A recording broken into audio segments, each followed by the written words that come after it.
Thank you for joining us today. We're going to be talking about the grass is always greener on the other side, or is it? And I'll introduce Levitize's holistic lifestyle coach, Shivani. If you want to know more about Shivani and myself and our philosophy on coaching, we've shot a previous video on that. I'll link to that so you can see it. But and Shivani and I often have conversations in the studio about many different interesting topics, and I think it's really important that we actually start videoing them and showcasing them to you guys rather than keeping the topics to ourselves. And sometimes it's better to do that, you know, in a one-on-one video interview than in a written blog. So that's what we're doing today. And to me, this grass is always greener on the other side is quite an interesting one. For a few reasons, but if you don't know what it means, I was actually looking up to see where it came from, and there's a Latin proverb that says, the harvest is always richer in another man's field. So that's one of the areas it could have come from. And there was another expression in the UK where it talks about the cattle grazing on the grass in a neighboring field, and sometimes they would break through the fence and go to a neighboring field and eat the grass in the more lush grass in a neighboring field, presumably because they'd already trampled all the grass in their own field. So I thought that was quite an interesting way where it came from. So the grass is always greener on the other side. And then, you know, Shivani and I were talking about this and where, you know, how it applies to us in the modern world and this new world. And of course, I've looked at several expatriates that had become increasingly unhappy with how things are working in Singapore with regards to the COVID situation, and have left and have gone home, presumably because they feel the situation will be better there for them. You know, you can look at the massive increase in social media in our lives, and you know, on Facebook and Instagram, and the desire to post like you know, great pictures of when we went on holiday or the perfect meal or something like that, to, you know, to whitewash our life. And then of course, you know, we have an increasing desire to kind of own things, material things. You know, we always want that bigger car, that more expensive holiday, the better bag, and then, you know, increasingly chasing after these kind of material goods. So there's a lot of aspects of our life which are covered by this umbrella phrase that the grass is always greener on the other side. But you know, maybe we should start off, Shivani, and thanks for joining us. Who do you think is affected by this? Which kind of people do you see, you know, in your work and coaching people? Who's affected by it? First of all, thank you for having me, and it's lovely talking and chatting with you, Alex, always. Yeah, coming directly to your question, who do I think is affected by it? Honestly speaking, it's everybody. It literally has some kind of a basis in the evolution where we've always had to compete with the other person for more food, for better mates, and for, you know, getting the hunt or the meat. And so while that competition has roots in evolution, it's also now kind of moved on to comparison. And if you look at it, it's there in teens, and you can see, as you just rightly mentioned right now, you can see it all over social media, where there is this whole thing about validation seeking. How many likes do I have? How many likes does the other person have? And it's there with kids, because parents start to inculcate that very early in life with regards to, you know, what sports are you playing, what extracurricular activities are you doing, what grades have you got, and things like that. It's also there in young adults, and you know, who are going to college. So what kind of a, you know, university have you gone to? However, somewhere it, I think, brings out its ugly shape towards middle age, around 40 to 50s. And the reason why it does that is probably because of the fact that, you know, when you're younger, you're still comparing, but somewhere in your mind, you have that feeling that, you know, I have a chance, I will do this, I have to do this. It's competitive. And I'm not really vouching for that competitiveness and saying that that's how it should be. But in your head, you still feel that you've got a chance. When you get to around 40s and 50s, you start to wonder, how much more time do I have to make my grass as green as the other guys? And that's why at that stage, it really starts to bother some people, cause a lot of stress, because they're comparing all the time. So it does exist in all stages of life in some form or the other, but I do feel that it manifests itself probably slightly later in life when you're at a stage where you start to think, okay, how much more time do I have to cover up? Yeah, that makes a lot of sense. And I guess in a way it kind of fuels us through our teenage years and our 20s, that sort of competitiveness to, like you say, find a mate, compete in the world, get financial success, because these are the building blocks of stability for our future life. But then once we've got the kids and we've got the finances and we've got the family, then it's kind of like, okay, so what am I doing all this for now? And I guess that's when we start second guessing ourselves and what's going on, and maybe that introduces a kind of stress and anxiety into our lives. Sorry. No, I would definitely agree with you. So it does have its roots because we end up following a system, right? Like you said, get educated, find a mate, get a good degree, get into a good job, have financial stability, and then where does it actually stop? And there's a very interesting thing here, that when you're competing with somebody and you're running a race with somebody, for example, you're either a few steps ahead of them, or you're a few steps behind of them, or maybe you're running, neck to neck and going backward and forward. But the question that comes to my mind is, but what if you could fly? And when you're competing with the other person, you don't really have that open mind to even check out whether you could fly. So it is a limiting competition. While it's presumed to be a motivating factor, in most cases that it motivates you to do better and better, it can also be a very limiting factor if you don't really explore your own personal skills and look inwards into creating your own path. Yeah. So some of this is inherited, some of this is ancestral, and I guess some of this is, it's in environmental or a product of modern society. And, but what else why are the problems? Why are we at this stage now? Why are there so many people, these days, which are not happy, particularly people, let's say, for example, there's so many people around the world who are, hungry and I think it was something like 800 million people don't have enough to eat on an average day-to-day basis. There's plenty of people without access to clean water, sanitation, shelter. We have all those things. So why are we still... And even saying, yeah, I know, intellectually, I'm fully aware that there are people far, far worse off than me. So why am I still stressed about, these first world issues, right? Why am I still stressed about not having more money or not being happy with the situation I'm in? What else is going on that's contributing to these feelings? Let me ask you this question. I know you're cognitively and consciously aware of the fact that there are so many people who don't have food or water and stuff. How often do we remind ourselves of that?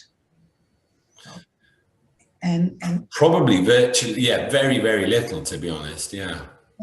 And so what I really want to bring to the attention of everybody is that attention is a very significant currency that we have.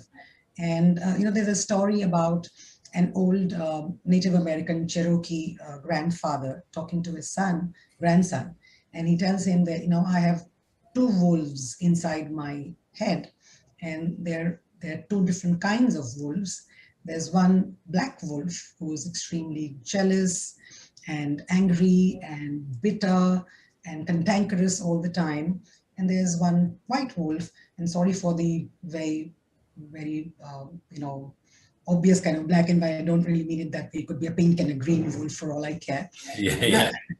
Yeah, another wolf which is the so-called good wolf, which is happy, peaceful, joyous, compassionate, empathetic, and they're all the time conflicting with each other.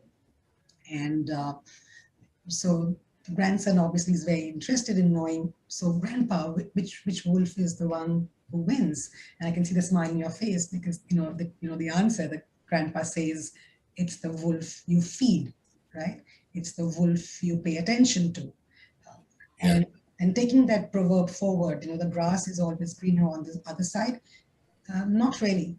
The grass is greener on the side you pay attention to, the side you water, the side you nurture. Yeah. So and that's where the whole thing comes from. And somewhere, if you look at, if you do start paying attention to not just this, that so many people in the world, we are so much better off in the first world today. Even if you look at history and look at your own father and your own grandfather and great grandfathers, yeah, we're not talking of some obscure third world country or country that's been struggling. Even your own grandfather, we've got it better than ever before, right? I mean, today each one of us lives the way kings did. We have the comforts, the air conditioning, the bath water, the shower, flow run, constant running water all the time, and even that we don't pay attention to very often. So it's not somebody living in some far off land. We're talking of your life is so much more comfortable than your father's or your grandfather's, and yet, because we don't pay attention to what we have, and we are always looking outward, is what really causes the whole kind of a discord. There's one more thing especially that causes this kind of a conflict in the mind, which is this illusion that once I have this, I will be happy. Yeah. Mm-hmm. And to break that belief, you only have to think of the last thing you wanted very badly and thought, I will be happy when I get this. And then looked at how long it took for you to get so used to it that you took it for granted. Yeah. When I was, living in India about a few years back, in my childhood, actually, we didn't have air conditioning in our homes, and we were perfectly fine. And now when I go back to my hometown, we have air conditioning, and one feels that one just can't live without it. It's suddenly gotten too hot or something in the same city. No, it hasn't. Yeah. We've just gotten used to it. Yeah. Yeah, no, that you summed that up perfectly. And I can obviously, I've been in Singapore for 20 years, but originally from the UK. And, when I think about other expatriates who've maybe left recently, and, possibly they think about, long days, long hot summers, having maybe a beer in a pub beer garden, traveling around Europe, romanticizing it. But when I think back to the UK, and I love the UK, and I would like to go and spend summers there, but I also am, fully aware that terrible weather, high taxes, and politicians, very bad politicians, and that's all parties. So, of course, it has a lot of plus points as well. So, but I'm unusual. Why do people tend to? Okay, I guess you kind of said that we focus on we don't appreciate the goods that we have here, and we focus and we tend to think more about the negatives, and they rise to the surface. And then over there, what does this country have, or even, you know, material goods, what do we not have? Why do we do that? And how do we get out? How do we break that? I mean, Joe Dispenza would say, how do we break the habit of being ourselves, right? Which was his second book. But yeah, how do we go about that? It's very interesting, you know, basically. Why do we do it and how do we go about it? That's my questions, yeah. But very interesting question, Alex, because what you're basically asking is that if we know that, you know, consciously, cognitively, we know we're so much better off, why are we then focusing on what we don't have, and or the negative, so to speak? And unfortunately, that again has roots in biology, because when we look at the way we lived, and survival was so much more important, being cautious, being aware of what could harm us had to be paramount. And therefore, being aware of the negative things that could happen to us ensured that we survived. And I mean, I can understand that, you know, one feels it's so silly, but there is a certain biology and a neurochemistry that's happening inside the brain, which is the same, by the way, for 200,000 years, if I'm not wrong. Whereas the modern world as we know it is what, 500, 600, 800 years old in terms of the society, the cities, all that we have. Yeah. And therefore, it is going to require some time for the brain's neurochemistry and biology to change. And to do that, you have to put that conscious effort. And which is where, you know, stuff that we do a lot at Levitize is, you know, the gratitude journal has to come in. And when I do give this caveat very often when we talk about the gratitude journal, it shouldn't be something you force yourself to do every single day, because then sometimes it gets, you know, you start to wonder, what am I being thankful for? A cup of coffee. But it should be a regular practice, maybe once a week. Initially to start with, maybe more frequently, but not sit down with it for 5 minutes. Don't want to write it. Decide that this is my, you know, morning cup of coffee. I'm going to sit alone in the balcony or on my sofa and just give attention to what I have, what I'm grateful for. This much grateful or this much grateful is fine, you know. Are you at least this much grateful for your coffee? You can be this much grateful for your BMW. It's okay, you know. But just bring out that feeling of gratitude in it. It does wonders for the body also. So that's definitely one of the best ways to consciously remind yourself. And it's amazing how over time that muscle in your head gets trained. Yeah. Once you train that muscle, you will realize that you don't need those conscious, specific 5 minutes to be grateful for all you have. You know, you'll find yourself saying thank you more. You know, how often do we say thank you to our, you know, partners, to our children, our parents, our aunts and uncles who've, you know, for reaching out to you, for hopping on the, you know, a call or sending you a card or whatever they're doing for you, right? And just reminding yourself to do that, it actually changes the body chemistry also when you feel grateful. So huge benefits in that way. Yeah. In a nutshell, you know, feed that wolf, water your own grass, you know, on your lawn, and look inwards. Just one last thing that you did mention, you know, you mentioned about how we go on doing these things, you know, job, mate, family, kids, and then we realize, what have we done all this for? The idea is, you know, there to look inside, and the sooner you can reach there where you can look inside and carve your own path rather than follow the path that has been defined by somebody, by your parents, by society, by the world, by the economic leaders. No, what's, you know, what if you could fly is the question. What can you do? Yeah, no, that's beautifully put. And so basically what you're saying is that if we, because of our sort of ancestral history and our sort of downloaded programs over the hundreds of thousands of years we've been on the earth and evolved as a species, we will always revert to our default programming, which tends to be focused on the negative for survival reasons. So we need to actively, consciously make a decision to do something different in order to, just like we need to exercise the body to stay fit, we need to do the same with the mind. And obviously gratitude is one of those things. There's a multitude of different ones. I know Hal Elrod has his Miracle Morning where he has 6 different things he likes to do. And some of those we like to use in Levitize as well, which are quite good, but there's tons and tons of things.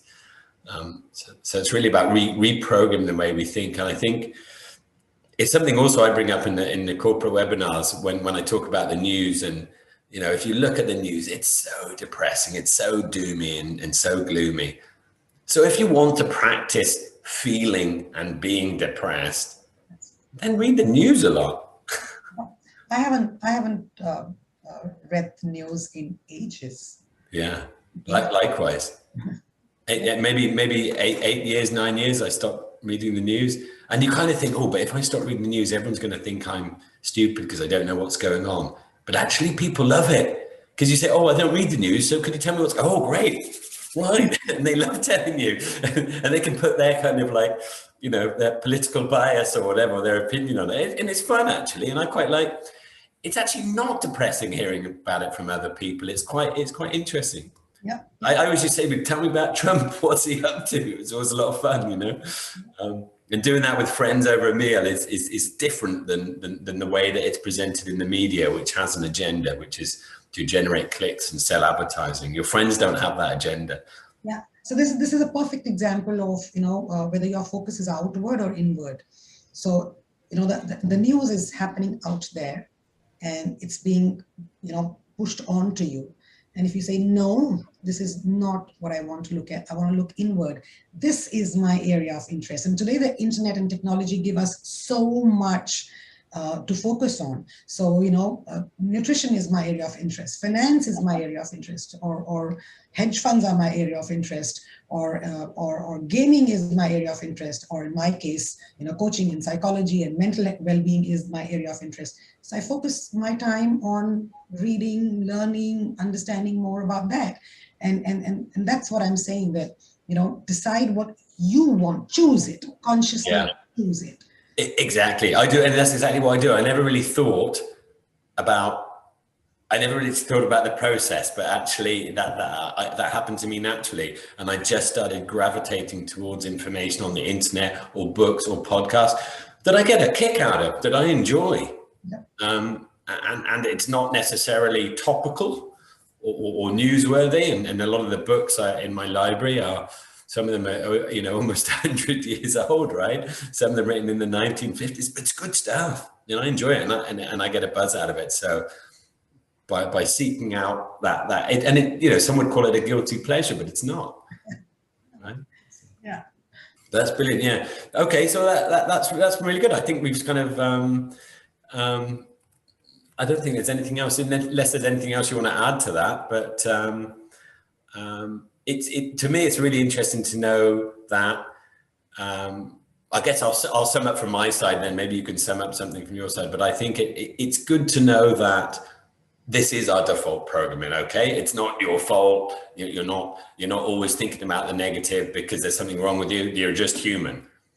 But in order to break away from maybe how everyone else feels, we need to take action. I think that's the message, and it doesn't have to be anything too difficult. We can something small.